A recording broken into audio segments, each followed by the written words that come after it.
Hola, buenos días. Mi compañero Ismael Tuyami, R3 de Medicina de Familia, y yo, Antonio Vázquez, R1 de Medicina de Familia, vamos a hablar sobre la anemia y su manejo en atención primaria. La anemia se ha definido clásicamente como un descenso de la masa eritrocitaria habitual, disminuyendo la capacidad de transportar oxígeno a las células para satisfacer las necesidades del organismo. Estas necesidades pueden cambiar conforme a ciertos parámetros, como la altitud sobre el nivel del mar, el tabaquismo, el sexo, la edad, variando con ello las cifras normales de hemoglobina, que es el mejor parámetro para evaluar la existencia y el grado de anemia. Se acepta que existe anemia cuando la hemoglobina es menor de 13 gramos de decilitro en el varón y de 12 gramos de decilitro en la mujer, mientras que en el embarazo se define por hemoglobina menor de 11 en el primer trimestre, menor de 10,5 en el segundo trimestre y menor de 10 en el posparto. En cuanto a la fisiopatología de la anemia, la hemólisis, la pérdida sanguínea y la insuficiencia de la médula ósea o deficiencia de factores esenciales como el hierro, la vitamina B12 o el ácido fólico que producirán una eritropoyesis disminuida dan lugar a la anemia, que se traduce en taquicardia e hipernea, hipoxia celular, viscosidad sanguínea disminuida y disminución de la resistencia periférica. Para evitar esta hipoxia tisular, el organismo pone en marcha una serie de mecanismos compensadores que favorecen la oxigenación celular y que son responsables de las manifestaciones clínicas, es decir, el síndrome anémico. Los signos y síntomas dependen del grado, la rapidez de instauración y la etiología de la anemia. Entre los mecanismos compensadores está el aumento de 2,3-disfosfoglicerato en los eritrocitos, que disminuye la afinidad de la hemoglobina por el oxígeno y facilita su liberación. Además existe un incremento de la eritropoyetina, que se traduce en un mayor estímulo medular para la producción de las series rojas, y por otra parte la hipoxia favorece una distribución del volumen sanguíneo hacia los órganos vitales, como el sistema nervioso central, produciendo vasoconstricción en otras áreas como la piel y el riñón. En cuanto al síndrome anémico, los signos y síntomas dependen del grado, la rapidez de instauración y la etiología de la anemia. Las manifestaciones más frecuentes de estos son la astenia, que puede acompañarse de disnea u ortosnea, la palidez mucocutánea por vasoconstricción, la taquicardia, palpitaciones y soplo sistólico funcional más intenso, mayor rapidez de instauración, que se debe a un aumento del débito cardíaco, generalmente con hemoglobinas menores de 7. La pérdida de memoria, cambios de humor, cefalea, vértigos, insomnio, acúfenos, incapacidad para concentrarse. Incluso podemos llegar a darse hipoxia cerebral o un estado de coma con hemoglobinas menores de 3. Desde el punto de vista etiológico, las anemias pueden clasificarse en dos grupos: aquellas en las que la producción medular está conservada, regenerativa, y aquellas debidas a una insuficiencia medular, en las que hay un defecto en la eritropoyesis en distintas etapas madurativas. Las anemias regenerativas. La diferencia entre ambas se establece en función del número de reticulocitos, parámetro fundamental en el estudio de la anemia.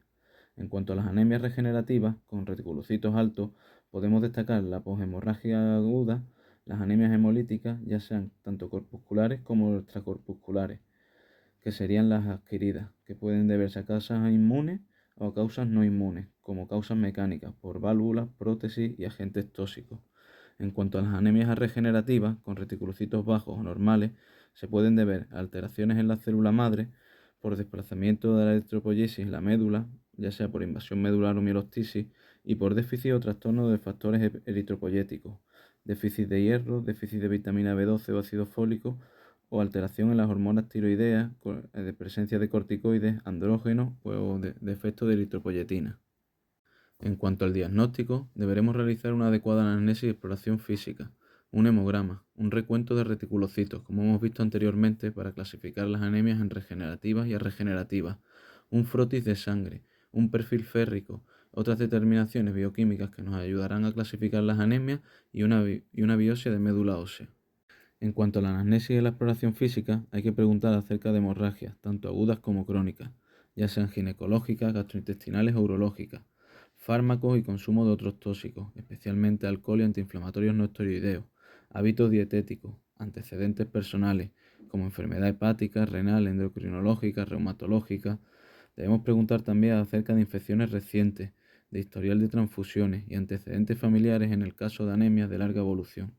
También es importante buscar síntomas acompañantes que se puedan deber a la causa subyacente, como el síndrome constitucional o la fiebre.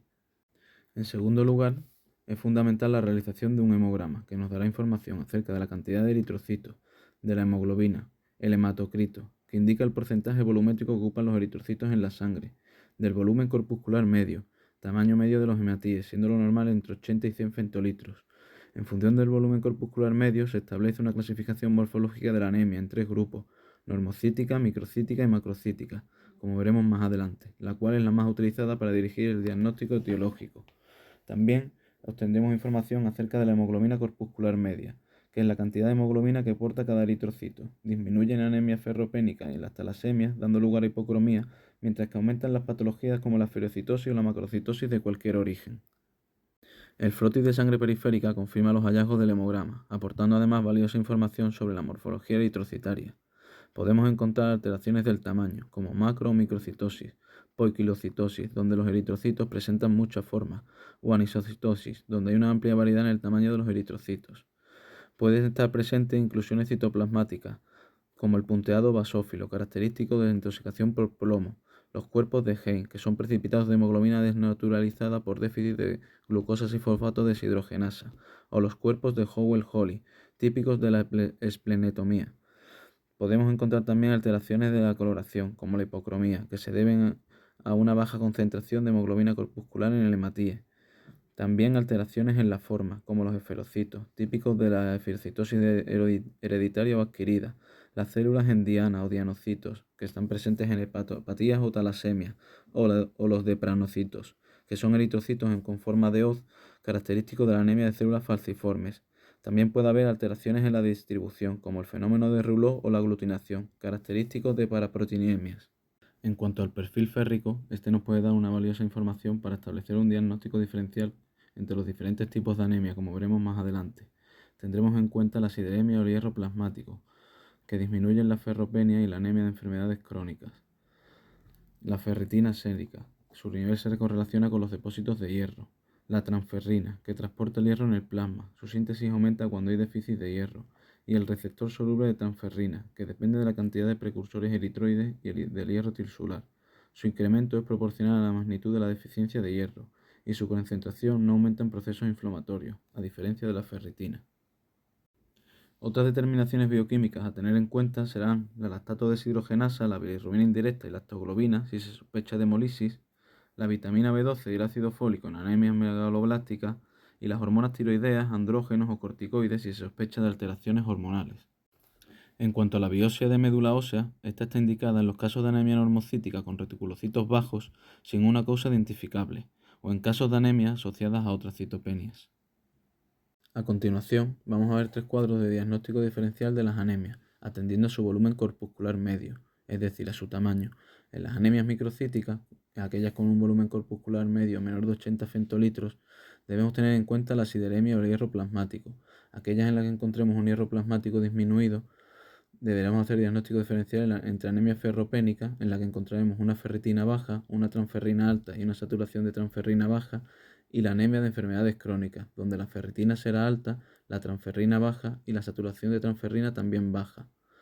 Si encontramos un hierro plasmático normal aumentado, deberemos fijarnos en los reticulocitos.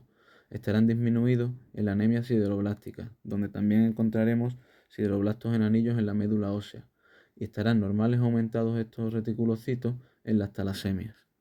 En cuanto al diagnóstico diferencial de la anemia normocítica, aquella con un volumen corpuscular medio entre 80 y 100 femtolitros, deberemos tener en cuenta el porcentaje de reticulocitos.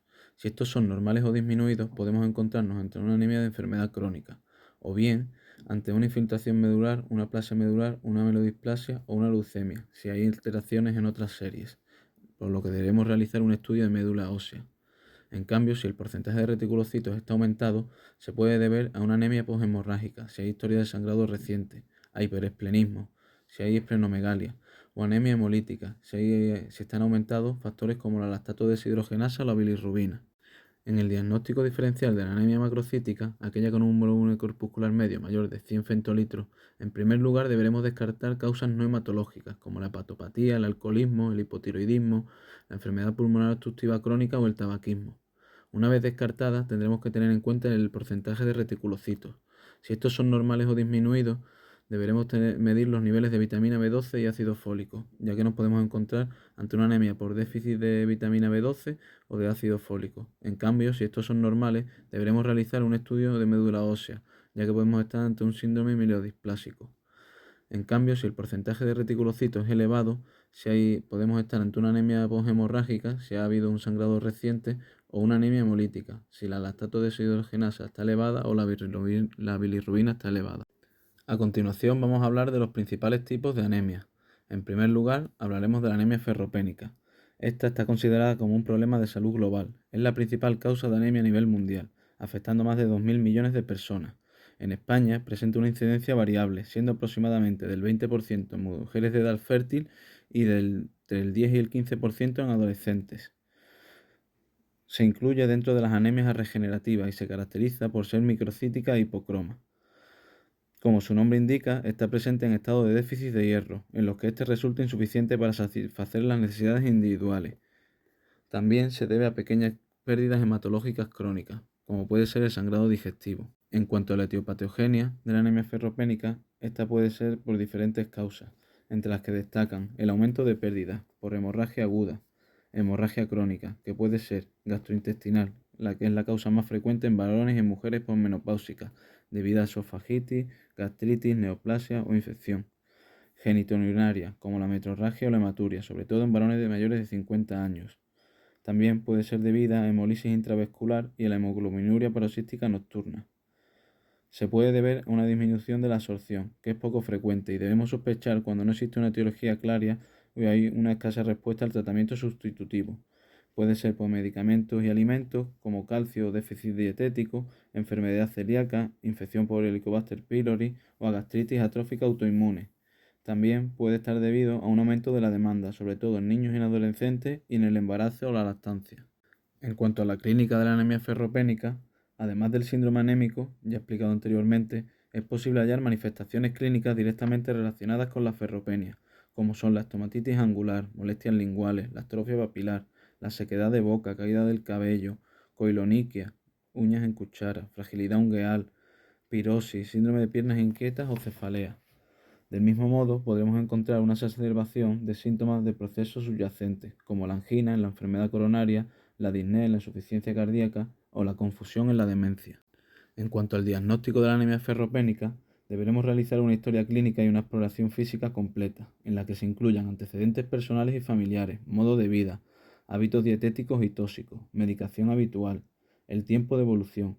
Es importante insistir en la búsqueda de posibles pérdidas hemáticas con especial énfasis al tracto digestivo. Como prueba complementaria, realizaremos ante pérdidas hemorrágicas de origen digestivo una sangre oculta en heces, una panendoscopia oral, colonoscopia, enema opaco. Ante pérdidas hemorrágicas o geniturinarias, un examen urológico y ginecológico completo. Y en síndromes de mala absorción, descartaremos una gastritis atrófica, una enfermedad celíaca, una infección por Helicobacter pylori, resecciones gástricas o distentino delgado. En cuanto al tratamiento de la anemia ferropénica, la aproximación dependerá de la gravedad y de la causa. De esta forma, en pacientes hemodinámicamente inestables, con hemoglobinas menores de 7, con evidencia de daño orgánico secundario, se debe transfundir de forma urgente, mientras que los pacientes con anemia compensada se puede tratar de forma conservadora con sustitución de hierro. La indicación de tratar con hierro se incluye a los pacientes con anemia ferropénica y a aquellos con ferropenia sin anemia. En cuanto a la ferroterapia, la primera decisión radica en la vía de administración, oral o intravenosa, la cual dependerá de varios factores: tiempo de aparición, coste, disponibilidad y tolerancia. Los preparados de hierro intravenoso están indicados principalmente en pacientes que no toleren la vía oral o por sus efectos adversos, o en aquellos con patología gastrointestinal subyacente, o con enfermedad renal crónica y en los que ha fracasado la vía oral. En cuanto al hierro oral, la dosis recomendada en anemia ferropénica es de 150 a 200 miligramos día y en ferropenia sin anemia de 30 a 50 miligramos día. No se deben administrar con comida y con medicamentos que contengan calcio. Como efectos secundarios principales tendremos efectos secundarios gastrointestinales y heces de coloración negro-verdosa. Deberemos realizar un control a las 2-4 semanas en los que una hemoglobina que haya subido más de 2 gramos por decilitro se considerará como una respuesta correcta. Debemos administrar hierro oral hasta normalizar la ferritina durante 6 meses. En cuanto al hierro parenteral, las dosis no evidencian que haya mejoría con más de 1000 miligramos al día. Deberemos realizar una premedicación con 125 miligramos de metilprednisolona a aquellos pacientes con antecedentes de asma, alergia medicamentosa o artritis inflamatoria. A las 4 semanas realizaremos un control y se considerará respuesta satisfactoria si la hemoglobina ha subido 2 gramos decilitro. A continuación vamos a seguir viendo los diferentes tipos de anemias. En este caso vamos a ver la anemia por trastornos crónicos. Es importante decir que es la segunda causa más importante de anemia. Y en ella fundamentalmente lo que nos vamos a encontrar es una mala gestión del hierro. Es decir, lo que tenemos en líneas generales en el contexto de una enfermedad crónica va a ser, por un lado, unos sideroblastos, que son los macrófagos del tejido especializados en rescatar el hierro, disminuidos. ¿Por qué? Porque generalmente en las enfermedades crónicas hay un componente inflamatorio que hace que el sistema inmune va a priorizar en mandar a efectivos en otros quehaceres. Y los macrófagos no van a ser menos. Además, estos macrófagos, aparte de estar diezmados, van a tener una proteína llamada ferroportina, que es, digamos, la puerta por la que pasa el hierro para ser rescatado, que se va a ver afectada por otro reactante de fase aguda llamada hepcidina. La hepcidina se produce en el hígado y se carga la ferroportina. Además hay que tener en cuenta que la ferroportina también va a estar presente a nivel intestinal, en el enterocito, permitiendo que el hierro pase desde la luz intestinal hasta el torrente sanguíneo del intestino. Este déficit de hierro, lógicamente, pues va a afectar a la génesis de las estirpes celulares procedentes de la médula ósea. Pero no solo en su número, también va a afectar a su vida media.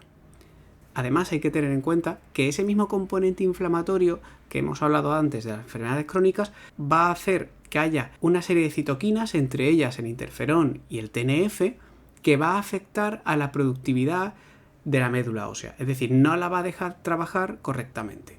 Y por lo tanto también va a ser otro factor para que merme el número de células. Luego también otras enfermedades, como por ejemplo la enfermedad renal crónica, pues va a producir una disminución de la eritropoyetina, generando así una disminución de la hematopoiesis.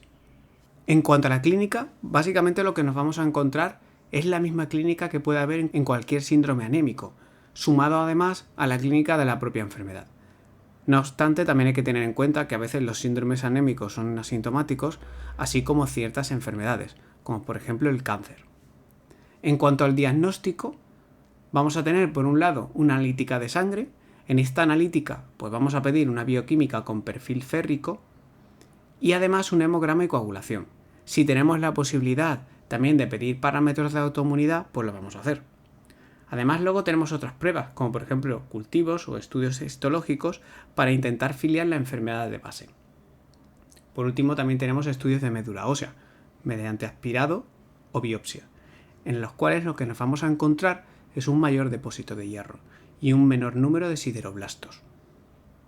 En cuanto al tratamiento, vamos a tener, por un lado, tratar la enfermedad de base, transfusiones si es muy sintomático o, por ejemplo, si hay inestabilidad hemodinámica, estimulantes de la eritropoyesis si la EPO está muy baja, terapia con hierro oral y anticuerpos antihepcidina, aunque este último está en estudio. Como hemos dicho antes, la hepcidina se va a encargar de disruptir la absorción de hierro, por eso es una posible diana terapéutica. Aquí os dejo un recuadro destacando las diferencias más interesantes de la anemia ferropénica y la enfermedad motivada por trastornos crónicos. En ambos vamos a encontrar que hay una baja sideremia. No obstante, tendremos que fijarnos en otros parámetros como el volumen corpuscular medio, concentración de transferrina, saturación y ferritina sérica para ver las diferencias entre una y otra. Un motivo frecuente de enfermedad crónica es la enfermedad renal crónica, que como vemos es cada vez más presente en la población, sobre todo en población anciana, y esto no solo va a llevar solo a una disminución de la calidad y de la cuantía del filtrado, sino que también va a llevar como consecuencia a la afectación de otras funciones, ya sea la regulación del sistema cardiovascular, regulación del metabolismo del calcio, eritropoyetina, entre otros. La enfermedad renal crónica puede dar anemia mediante 3 mecanismos básicos. Primero, por un estado proinflamatorio. Segundo, por una disminución de la síntesis de la EPO. Y tercero, por pérdidas hemáticas durante los procesos de diálisis. Es importante destacar que antes de echarle la culpa al riñón, tenemos que hacer un despistaje de otras posibles causas, ya sea por ejemplo el hierro, ácido fólico, vitamina B12, carcinoma de colon u otras patologías que pudieran justificar la anemia. Como opciones de tratamiento vamos a tener por un lado las transfusiones, en casos muy sintomáticos en casos en los que se ven envueltos en cirugía mayor o complicaciones hemorrágicas, y estimulante de la eritropoyesis, sobre todo cuando la hemoglobina está por debajo de 10 y siempre y cuando se haya descartado la ferropenia. Además hay que tener en cuenta que están contraindicados en pacientes con ACV, síndromes coronarios y en pacientes oncológicos. Aquí os dejo una tabla que va a resumir los estimulantes de la eritropoyesis, como son la apopoetina alfa, la apopoetina beta y la darpoepoetina alfa. Aquí os dejo un resumen también de sus posologías. Bueno, el siguiente tipo de anemia que vamos a ver va a ser la anemia megaloblástica. Lo primero que hay que saber que es una anemia de tipo macrocítica, ya que los hematíes están aumentados de tamaño. También es importante recordar que dentro de las macrocíticas tenemos las anemias megaloblásticas y las no megaloblásticas. En este caso es una anemia megaloblástica, ya que tiene como déficit fundamental la vitamina B12 y el ácido fólico. ¿Y qué papel tienen estos dos elementos en esta anemia? Bueno, hay que tener en cuenta que la vitamina B12 y el ácido fólico son necesarios para la síntesis de ADN. Por lo tanto, un déficit de los mismos va a generar alteraciones en el proceso de síntesis del mismo, dando lugar a un número menor de células eritroides grandes e inmaduras. Además, colateralmente se va a generar homocisteína. También son importantes para la oxidación de los ácidos grasos. Por lo tanto, este proceso también se va a llevar a cabo de manera aberrante, generando como producto el metilmalónico. Diremos que es una anemia arregenerativa, ya que la médula ósea no puede trabajar correctamente para reemplazar los hematíes que se van perdiendo. También hay que apuntalar que el déficit más frecuente es el de ácido fólico, ya que la reserva es menor y los requerimientos son mayores. En este cuadro tenemos las causas más frecuentes de déficit de vitamina B12 y ácido fólico. Comenzando por el déficit de vitamina B12, el principal es el alimentario, ya que una dieta pobre en carne pues va a generar déficit de vitamina B12, así como malos hábitos, como por ejemplo el alcoholismo. Dentro de las causas gastrointestinales hay que apuntalar que la más frecuente es la malabsorción, y tenemos varios motivos, entre ellos la cloridia y la anemia perniciosa. La anemia perniciosa es la causa más frecuente de malabsorción, ya que hay que tener en cuenta que la vitamina B12 se absorbe en el ilion ligado al factor intrínseco. Y en esta enfermedad de carácter autoinmune vamos a tener una serie de anticuerpos que van a atacar fundamentalmente a las células parietales del estómago, así como también al factor intrínseco. Así que vamos a tener anticuerpos anticélulas parietales y anticuerpos antifactor intrínseco, lo cual al final el individuo pues está prácticamente sujeto a tratamiento con suplementación de vitamina B12 de por vida. También hay que tener en cuenta como dato importante que estos pacientes tienen mayor riesgo de generar pólipos que a su vez tienen mayor riesgo de malignizar. En este caso serían pólipos que pueden derivar en adenocarcinomas. Otro motivo podría ser la patología ileal. También fármacos como por ejemplo los IVP, antidáncidos, antihistamínicos, metformina, que van a disminuir la absorción. Luego tenemos también otros que antagonizan. En cuanto a patologías hereditarias, tenemos el déficit congénito de factor intrínseco y el déficit de transcobalamina 2. Pasando al déficit de folato, nuevamente lo más frecuente es que sea un déficit alimentario, en una dieta que en este caso va a ser pobre en vegetales y algunos productos animales, y malos hábitos como el alcoholismo y el tabaquismo, así como la ingesta de leche de cabra. Causas gastrointestinales, nuevamente la malabsorción, el espuro tropical y la enteropatía por gluten. También tenemos situaciones de aumento de demanda, fisiológicamente, por ejemplo, el embarazo o la lactancia, o patológicas, ya sea una anemia hemolítica crónica en la que el sujeto tiene que estar continuamente renovando hematíes, procesos inflamatorios, neoplasias, etc. Fármacos, nuevamente aquellos que disminuyen la absorción, como la fenitoína, barbitúricos, sulfasalacina, etc. Y antagonistas, como el metrotrexato, trimestoprim, pirimetamida, pentamidina, etc. También hay afecciones hereditarias como los déficits congénitos en el metabolismo. Luego tenemos causas independientes al déficit de vitamina B12 o de folatos. Ejemplos como por ejemplo la leucemia amiloide aguda o mielodisplasias, fármacos que interfieren en la síntesis de ADN como la 6-mercaptopurina, ciclovir, cidopudina, ceatiopirina, o trastornos hereditarios como la oroticoaciduria. En cuanto a la clínica típica de un síndrome anémico, sumada o no a la de una pancitopenia. En cuanto a la clínica ligada al déficit de vitamina B12, pues tenemos cuadros tan variopintos como una demencia reversible, la degeneración subaguda con vida medular. Esto es una afectación de la primera motoneurona ligada a una afectación de la sensibilidad vibratoria y propioceptiva. Luego tenemos también otros, como por ejemplo parestesia, debilidad, ataxia, alteraciones de memoria, alteraciones de la personalidad, disfunción autonómica, etc. En cuanto al diagnóstico, lo que nos vamos a encontrar es, por un lado, en el hemograma, aumento del volumen corpuscular medio, reticulocitos normales o disminuidos, frotis de sangre periférica con hematíes aumentados de tamaño y polimorfonucleares segmentados. En cuanto a la bioquímica, aumento de la LDH y bilirrubina indirecta. Este último es común, por ejemplo, a las anemias hemolíticas. Niveles bajos de vitamina B12 y ácidos fólicos. En caso de duda o valores indeterminados, pues también podría ser interesante medir los niveles de homocisteína o metilmalónico. Determinación de antifactor intrínseco y anticélulas parietales si sospechamos que hay una anemia perniciosa. Y endoscopia digestiva alta. Sobre todo, vuelvo a decir que es importante recalcar que los pacientes que tienen la anemia perniciosa pues tienen mayor riesgo de generar pólipos que malignicen. También es interesante apuntalar que este aumento del LDH y de bilirrubina indirecta suele estar ligada a que estos eritrocitos, al estar aumentados de tamaño, pues sufren procesos de hemólisis que en la mayoría de las veces son mecánicos, debido a que tienen que pasar por sitios que no están adaptados a su tamaño. Aquí os dejo una ilustración en la que se ve un polimorfo nuclear hipersegmentado y un eritrocito grande y ovalado. Aquí también tenemos un recuadro de diagnóstico diferencial basado en los niveles de metilmalónico y homocisteína. Si ambos están aumentados, tenemos que sospechar que muy probablemente estamos ante un déficit de vitamina B12 y un posible déficit asociado de ácido fólico. Si el metilmalónico está normal y la homocisteína está aumentada, pues tenemos que pensar que hay un probable déficit de ácido fólico que puede tener también asociado un déficit de vitamina B12. Y si ambos están normales, pues excluye el déficit de vitamina B12. A la hora del tratamiento, pues hay que tener en cuenta que hay que tratar el déficit. Si tenemos un déficit claro en la analítica de vitamina B12, pues se trata ese. Si tenemos el de ácido fólico, pues se tratará el de ácido fólico. Pero si tenemos dudas o es desconocido, porque no lo hemos pedido en la analítica o porque los dos están bajos, no sabemos quién es el culpable real, que probablemente sean los dos, pues lo que hay que hacer siempre es tratar con los dos, ¿vale?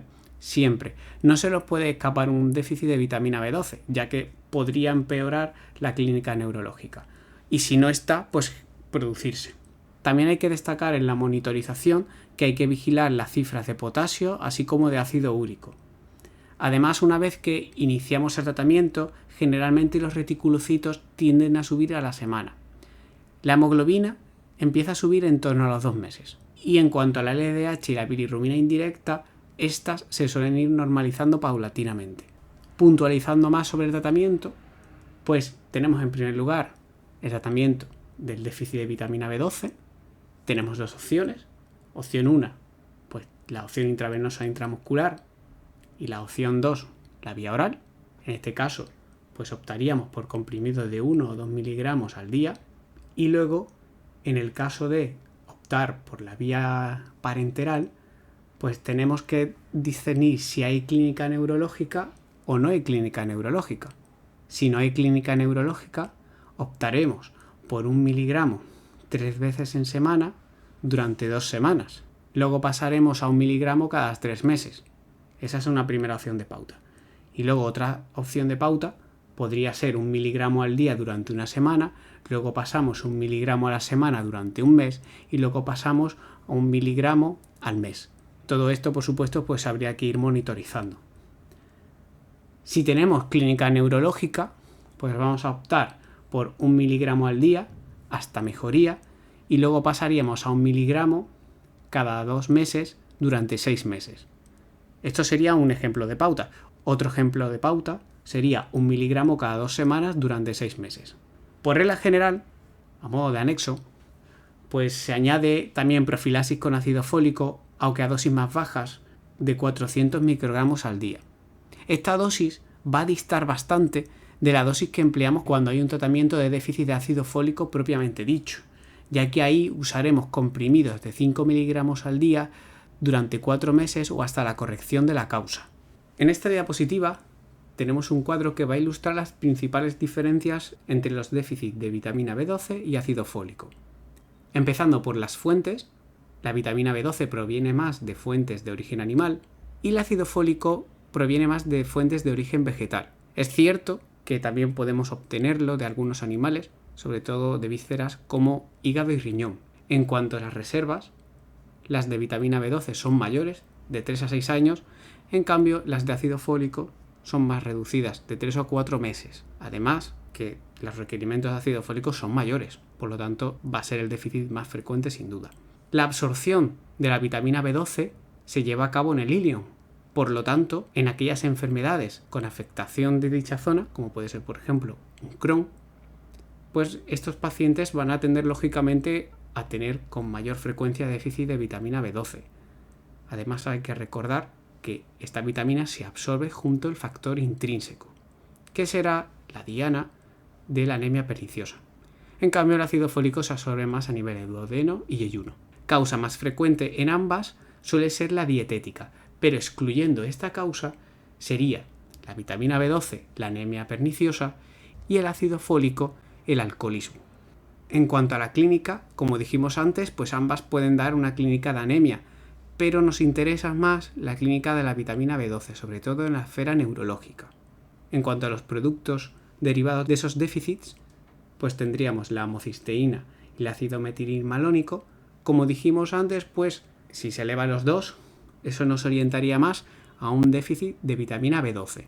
Y si se eleva solo la homocisteína, pues muy probablemente sería un déficit de ácido fólico que a veces está asociado también a un déficit de vitamina B12.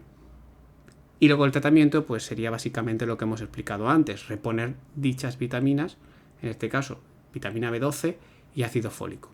Este último pues suele ser oral, en cambio en la vitamina B12 tenemos la opción de hacerlo de manera intramuscular o por vía oral. El siguiente tipo de anemia que nos vamos a encontrar va a ser la anemia hemolítica. Aquí lo que vamos a tener es una destrucción continua de los hematíes, además su vida media va a estar disminuida. El organismo, en un intento por mantener el número de los eritrocitos, va a poner en marcha respuestas compensadoras y eso se va a notar en la eritropoyesis y en un aumento de función de la médula ósea, lo cual va a conllevar a un aumento de reticulocitos. Estos pueden verse aumentados en adultos hasta 5 veces y en niños hasta 8. Estas anemias se catalogan como anemias regenerativas con un tamaño que puede ser normo o macrocítico. Dentro de estas anemias podemos establecer varias clasificaciones, atendiendo a su etiología, según dónde se hemolicen y según sean congénitas o adquiridas. Según su etiología, vamos a distinguir corpusculares y extracorpusculares. Las corpusculares son aquellas en las cuales el hematí está defectuoso, y estos defectos pueden localizarse en varios puntos, ya sea en la membrana, como en el caso de la esferocitosis hereditaria, la estomatocitosis hereditaria, la serocitosis hereditaria, entre otros. También podemos encontrar defectos en enzimas, en la estructura de la hemoglobina, etc. Por otro lado, tenemos las extracorpusculares, en las cuales tenemos causas ajenas al hematí. Según dónde se hemolicen, vamos a distinguir fuera del vaso y dentro del vaso. Fuera del vaso, en las extravasculares, el sistema fagocítico mononuclear va a cobrar gran importancia, ya que estos hematíes rotos van a ser procesados por los macrófagos de la zona, entre otros. Diremos que hay un aumento de hierro en dicho sistema. Además, como consecuencia del procesamiento de los restos de los hematíes, se va a generar gran cantidad de bilirrubina indirecta, que puede llegar a dar incluso ictericia. Luego, por supuesto, vamos a tener también esplenomegalia, ya que al final todos estos restos van a llegar a parar al bazo. Por otro lado, vamos a tener dentro de las intravasculares un aumento de la hemoglobina libre del plasma. Tiene sentido, ya que el hematí está roto y la hemoglobina que contiene se va a disgregar en la sangre. La aptoglobulina va a disminuir, ya que va a intentar unirse a la hemoglobina para fijarla. Si hay más hemoglobina de la que la aptomoglobina puede fijar, diremos que hay hemosideruria. Y si la cantidad de hemoglobina es aún muchísimo mayor que la de aptoglobulina, esta se va a ver totalmente sobrepasada y diremos que hay incluso hemoglobinuria. En esta diapositiva vamos a ver un esquema que va a clasificar las anemias según sean congénitas o adquiridas. Son muchas entidades, por lo tanto vamos a citarlas a modo de ilustración. Por un lado tenemos las anemias hemolíticas congénitas, que básicamente son corpusculares y las podemos clasificar, como hemos hecho antes, según si hay alteraciones de membrana, enzimopatías o alteraciones de la hemoglobina. Dentro de las alteraciones de membrana, la más importante es la esferocitosis. Dentro de las enzimopatías, la entidad más importante es el déficit de glucosa 6-fosfato deshidrogenasa. Dentro de las alteraciones de la hemoglobina, vamos a distinguir una menor síntesis de cadena, como serían las talasemias, que luego hablaremos de ellas, o si bien estas cadenas están defectuosas, como por ejemplo las anemias de células falciformes. Dentro de las anemias hemolíticas adquiridas, vamos a ver que la gran mayoría van a ser extracorpusculares, menos una pequeña parte que van a ser corpusculares. Concretamente, la entidad a destacar va a ser la hemoglobinuria paroxística nocturna. Dentro de esas extracorpusculares, a destacar las entidades inmunes, como la hemólisis inmunes, y dentro de las mecánicas, las entidades microangiopáticas, como la PTT, el SHU o la coagulación diseminada intravascular. Atendiendo a la clínica, hay que matizar que la clínica va a depender sobre todo del tiempo de instauración, ya que si tenemos una instauración rápida, esto va a dar lugar a la llamada crisis hemolítica, por lo cual el paciente va a presentar síntomas bastante variopintos, que van desde dolor abdominal, dolor lumbar, taquicardia, malestar general, fatiga muscular, disnea, ictericia, importante, orinas oscuras, e incluso si el cuadro es grave puede derivar en insuficiencia renal sumado o no a un posible shock. En cambio, si tenemos una instauración más lenta, el organismo tiene tiempo suficiente para ir adaptándose progresivamente, por lo que el cuadro puede resumirse en un síndrome anémico que puede tener síntomas o no, en una esplenomegalia, y esto es importante ya que va a ser el bazo quien filtre todos esos restos de hematíes. Por lo tanto, da igual si es intra o extravascular, al final va a acabar filtrándolo. E ictericia. Algunos cuadros especiales son alteraciones del desarrollo en niños debido a una hipoxia crónica, deformidad ósea por aumento de la eritropoyesis y litiasis filiaris por ese hipercatabolismo de la hemoglobina. En cuanto al diagnóstico, este pasa por hacer una buena historia clínica para afiliar el proceso. El siguiente paso sería una analítica en el que vamos a ver un volumen corpuscular medio, normo o ligeramente aumentado, con un aumento de reticulocitos, bilirrubina y LDH. Esto es muy importante, ya que si vemos una bilirrubina y una LDH aumentada, tenemos que sospechar una posible anemia hemolítica o una anemia megaloblástica. ¿Qué va a ser el factor diferenciador? Los reticulocitos, ya que si los reticulocitos están aumentados, nos orientará más a una anemia hemolítica y si estos están disminuidos, más bien a una anemia megaloblástica. La aptoglobulina estará descendida, ya que como vimos antes va a intentar fijar la hemoglobina y este parámetro puede ser útil sobre todo en las primeras 48 horas. En cuanto al frotis de sangre periférica, vamos a ver una morfología diversa según el tipo de patología que haya. Podemos ver eriptocitos, esferocitos, esquistocitos, excentrocitos, cuerpos de Heinz, punteado basófilo, etc. El siguiente paso podría ser un test de Coombs directo, cuya positividad nos va a orientar más a un origen inmune, siendo dentro de este el más frecuente el autoinmune, y sin embargo, si es negativo, no nos va a descartar al 100% un origen inmune, pero nos va a hacer pensar en otras causas. Si sospechamos un origen congénito, podríamos optar por una electroforesis de hemoglobina, test enzimáticos o despistaje de membranopatías. Si se sospecha una hemoglobinuria paroxística nocturna, sería de utilidad pedir una citometría de flujo. En lo que al tratamiento se refiere, hay que tener en cuenta varias consideraciones. Primero, tratar la causa subyacente si es posible. En segundo lugar, tratamiento de soporte, una buena hidratación, vigilancia del equilibrio ácido-base, filtrado glomerular, etc. Corticoterapias solo si se sospecha causa inmune, esplenectomía, en casos graves y para ciertas patologías, sobre todo en aquellas en las que hay una membranopatía, transfusiones, en las cuales pues hay que ser bastante conservador y esto conlleva ajustar el número de concentrados a la edad y a las comorbilidades del paciente, así como la velocidad de infusión del mismo. Se debe premedicar al paciente con corticoides, generalmente prednisona 1 o 2 mg por kilo, y administrar lentamente. A continuación vamos a hablar sobre las talasemias. Antes de adentrarnos más, conviene recordar la estructura de la hemoglobina. La hemoglobina se va a componer de dos partes. Una parte proteica, principalmente por la globina, que a su vez esta la vamos a tener compuesta de cadenas alfa, beta, delta y gamma.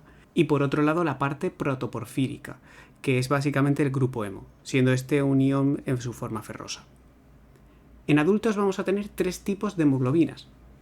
Hemoglobina 1, que se da en el 97% de la población formada por cadenas alfa y beta, 2 por cada. Hemoglobina A2, que se da en el 2% de la población formada por 2 cadenas alfa y 2 cadenas delta. Y hemoglobina fetal, que se da en el 1% de la población y se forma por 2 cadenas alfa y 2 cadenas gamma. En la imagen lo que vamos a tener es una hemoglobina A1, con 2 cadenas alfa y 2 cadenas beta. Concretamente nos vamos a centrar más en las beta-talasemias, es decir, en el defecto de las cadenas beta. Durante la transcripción del ARN, lo que va a ocurrir es que en el ARN mensajero va a haber un error de una o más bases nitrogenadas, lo cual va a afectar a la estructura de las cadenas beta, dando dos tipos de beta-talasemias. En primer lugar, la minor o menor, también llamado rasgo talasémico, siendo esta heterocigótica, y lo que vamos a ver es una disminución de las cadenas beta. Se da sobre todo en la cuenca del Mediterráneo, y es la anemia más microcítica. Por otro lado, vamos a ver la mayor o mayor. En este tipo de beta-talasemia, lo que vamos a ver es una ausencia total de cadenas beta, siendo esta homocigótica, tal y como se muestra en la imagen. En cuanto a los conceptos esenciales de este tipo de anemias, pues basta con quedarnos con que son anemias regenerativas, microcíticas e hipocrómicas, asintomáticas por regla general, que tienen un número de hematías aumentados o normales, con un volumen corpuscular medio bastante disminuido, que la hemoglobina suele oscilar entre 10 y 12 gramos decilitro, que en una electroforesis lo que vamos a ver es que la hemoglobina A1 está disminuida, mientras que la A2 suele tener un leve aumento sumado a una hemoglobina fetal que suele estar en el rango, pero que a veces puede estar aumentada levemente. Y que en cuanto al tratamiento, pues no suelen precisar tratamiento, se podría ayudar a estos pacientes utilizando fármacos que nos van a aumentar la hemoglobina fetal, que se ha visto que tiene una semivida más larga. Y estos fármacos serían fundamentalmente el butirato, el 5-azacitidina y la hidroxiurea. Aquí os dejo una tabla con un diagnóstico diferencial entre la beta-talasemia minor y la anemia ferropénica, en el que vemos que el número de hematías va a estar más descendido en la anemia ferropénica en contraposición a la beta-talasemia minor, que pueden estar normales o aumentados. Con una hemoglobina que suele estar normal o levemente disminuida en la beta-talasemia minor y más disminuida en la ferropénica, con un volumen corpuscular medio mucho más disminuido en la beta-talasemia minor, con una ferritina normal en la beta-talasemia minor y disminuida en la ferropénica. A su vez, el hierro sérico va a ser también normal en la beta-talasemia minor y en la ferropénica, en cambio, va a estar disminuido. Y centrándonos en los reticulocitos, pues lo que vamos a ver que, como hemos dicho antes, es una anemia regenerativa, por lo tanto en la beta-talasemia minor va a estar aumentado, en cambio en la ferropénica va a estar disminuido. Bueno, ahora que hemos visto los diferentes tipos de anemias, vamos a ver a dónde vamos a mandar al paciente. En primer lugar, tenemos que distinguir si la anemia es moderada o grave. Y ahí vamos a establecer un punto de corte de 9. Si el paciente no tiene ninguna sintomatología grave, ni tiene tampoco una inestabilidad hemodinámica, ese paciente lo vamos a derivar a hematología. Eso sí, según si tengamos una sospecha o no, vamos a mandarlo con un carácter preferente u ordinario. Es decir, si tenemos sospecha, preferente. Si no tenemos una sospecha clara, ordinario. Ahora veremos qué vamos a hacer con las anemias graves. Realmente no hay un punto de corte exacto, pero vamos a decir que si la anemia es menor de 8, lo vamos a mandar al servicio de urgencias. No obstante, si el paciente tiene además síntomas graves y o inestabilidad hemodinámica, sospechando así un proceso grave, lo vamos a mandar igualmente a urgencias. Vamos a ver esto con un poquito más de detalle y vamos a verlo según los tipos de anemias. Hemos visto ahora en líneas generales y vamos a ver cada subtipo de anemia. Comenzando por la anemia ferropénica. En primer lugar, derivaremos a consultas externas de hematología cuando se hayan probado varias formulaciones de hierro, incluido sulfato ferroso, y no hayan funcionado o no sean bien toleradas. En caso de la anemia megaloblástica, Lo vamos a mandar al servicio de hematología cuando exista imposibilidad de solicitar estudios antifactor intrínseco o anticélulas parietales y cuando exista la incapacidad de solicitar una gastroscopia. En este último, pues el paciente va a acabar también en digestivo. Como nota, recalcar que si el déficit de vitamina B12 se debe por una absorción inadecuada, se ha de mantener el tratamiento parenteral de por vida. Además, tiene que tener una gastroscopia periódica cada 2 o 3 años por el riesgo de malignización. Recordemos que en la anemia perniciosa puede haber pólipos que malignizan y dan lugar a adenocarcinomas. Posteriormente no van a requerir revisiones adicionales en consulta externa de hemato si ya ha sido bien filiada. En la anemia por trastornos crónicos se va a mandar a consultas de medicina interna cuando no tengamos claro el motivo de por qué está esa anemia. En las anemias por insuficiencia renal o hepatopatía, el paciente va a ser derivado a nefrología o a digestivo respectivamente en el caso de que la anemia sea grave. Si no, no será necesario. Las anemias hemolíticas congénitas o las talasemias se derivarán a consultas externas de hematología para estudio. Cabe destacar que si el paciente ya está diagnosticado de talasemia amino, rasgo talasémico, ferocitosis leve, entre otras, no va a requerir estudios adicionales ni seguimiento en hematología. Si el paciente con anemia hemolítica congénita desea tener descendencia, se derivará tanto a él como a su pareja a hematología para que sean estudiados y ambos tengan un buen consejo genético. En el caso de las anemias hemolíticas autoinmunes, se derivarán a consultas externas de hematología para completar estudio y además se derivarán al servicio de urgencias cuando cumplan los criterios de anemia grave anteriormente explicados. En el caso de sospecha medular y o primariamente hematológica, el paciente será derivado a consultas de hematología cuando exista una bicitopenia o pancitopenia, salvo que etiología que lo explique claramente, anemia hiporregenerativa sin etiología que lo justifique, o frotis de sangre periférica que oriente a patología hematológica. Bueno, y aquí os dejo una diapositiva con los mensajes más importantes de la sesión, la bibliografía que hemos utilizado. Y bueno, muchas gracias por la atención, esperamos de corazón que os haya gustado. Sabemos que la sesión ha sido un poco larga, pero bueno, hemos intentado resumir al máximo posible todo lo que se ha podido. Nada, si tenéis alguna duda, pues estaremos encantados de intentar resolverosla. Gracias.